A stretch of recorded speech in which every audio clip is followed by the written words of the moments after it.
It's good. Hi, this is Rodney from Coins, Currency, and Collectibles, and I have a special little video that I want to show you today.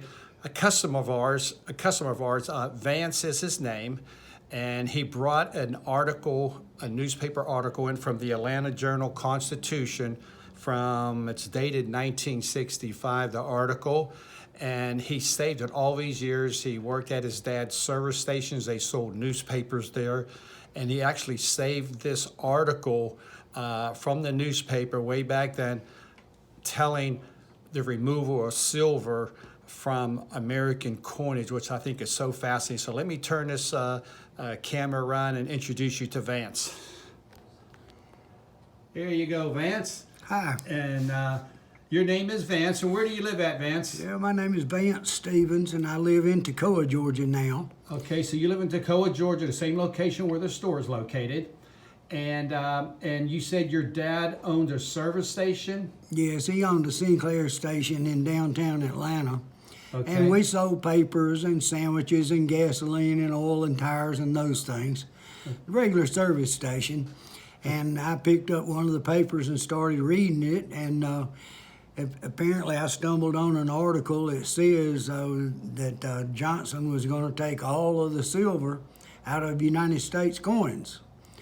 And I've cut this out of the paper back in 1965, and now we have no silver. My dad said, when he read this, he said, "The country is broke. Get your hands on all the silver that you can, because you're gonna need it."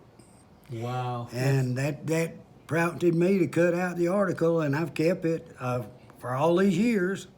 And it reminds me of my dad, of course, but the main thing is he knew a lot more than I did about the currency and the coinage. It's pretty amazing. He's smarter every day. Yeah. Well, I'm going to show, I don't know, I've never seen an article, the original article, when they said they're going to take silver out. So this is a really piece of coin history that we're recording on film now. And I think our viewers will find it fascinating to see this original article. This paper is yellow and wrinkled and all, but the thing is, we have a copy of it, and I just really want to zoom in tight on this article and just show our viewers what happened, how it's actually listed in a newspaper. So let me zoom in a little bit, and then we'll get back to Vance.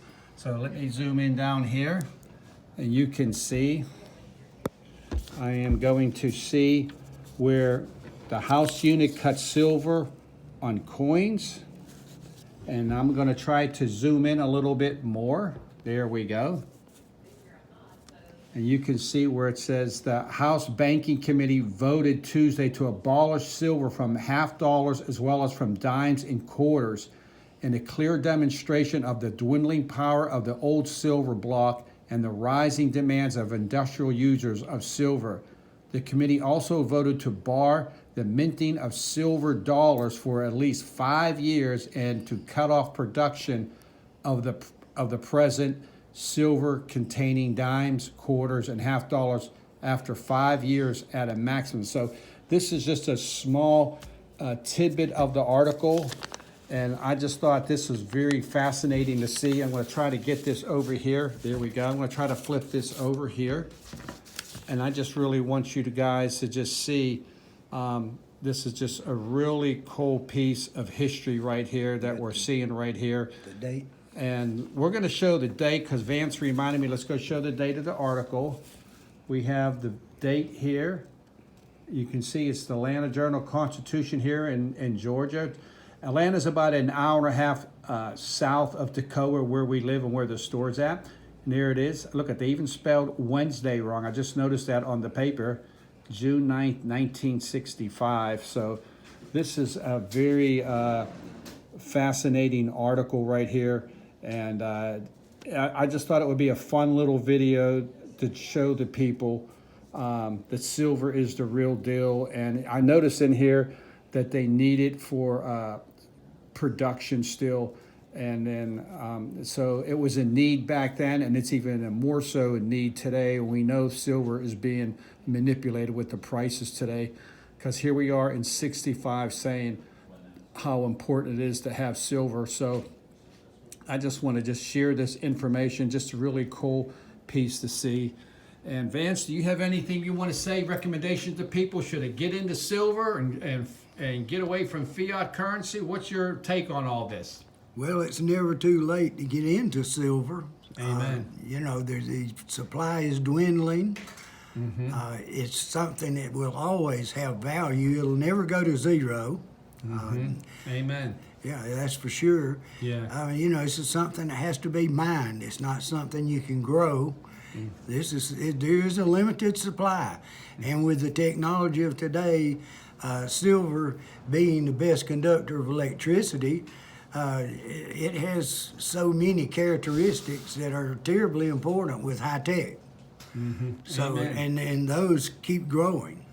Amen to that. Yes, it's even more so in need today than it was back then in '65, and so that's what 61 years ago or 60 years ago, somewhere right around 60 years ago. So it's still in need today, like you said. So good advice. I just want to thank you for tuning into our channel today and watching us and bringing this piece of history in. And we love you. And folks, just keep on stacking, keep buying silver. And may God bless. Make sure you thumbs up, recommend. And any final thoughts, any more things to say before we go? Well, I bought substantial amounts of silver when I could still go to the bank in the 60s and pick up rolls of dimes. I have quite an extensive collection, actually, of silver myself. You were getting it all at face value back then, huh? All at face value, $5 a roll for dimes. Wow, wow. Now dimes $1.20. Yeah, yeah. 20 times face now for dimes. Yeah, yeah. So it's growing. It's Yeah. growing. Thank you. And it will continue to grow. Yes, it will. It will. Well, Vance, I want to thank you for stopping in today, and we do appreciate you sharing a little bit of history and an original newspaper clipping of this historic event, really. And we want to thank you all for tuning in and watching, and may God bless. Bye-bye. Merry Christmas.